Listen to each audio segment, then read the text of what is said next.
আনতে পারবো না।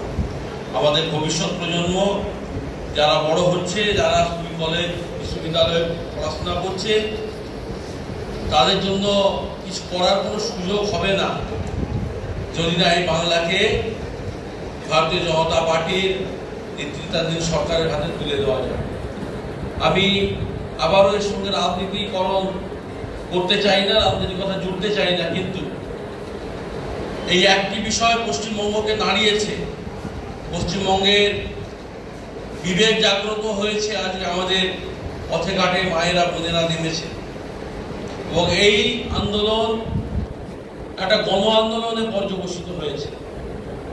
এই আন্দোলনের সাফল্য আমরা কামনা করি এবং সব থেকে বড় কথা, যে পরিবার বিচারের জন্য আজকে হাইকোর্ট সুপ্রিম কোর্টে ঘুরে বেড়াচ্ছেন, সেই পরিবারটি বিচার পাক, আমাদের ছোট বোন তার আত্মার শান্তি পাক, তার অপরাধীরা শাস্তি পাক, চরমতম শাস্তি পাক, এবং যে নরাধমরা এই অপরাধকে চাপা দেওয়ার জন্য 9 তারিখ ভোরবেলা থেকে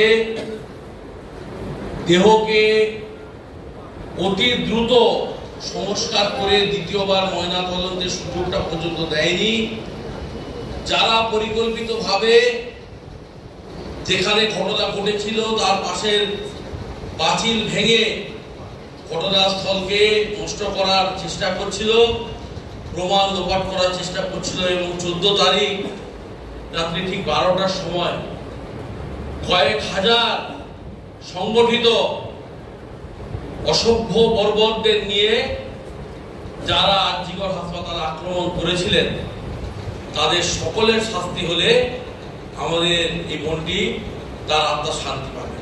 সকলে ভালো থাকবেন, এই কথা বলে আমি আমার বক্তব্য শেষ করছি।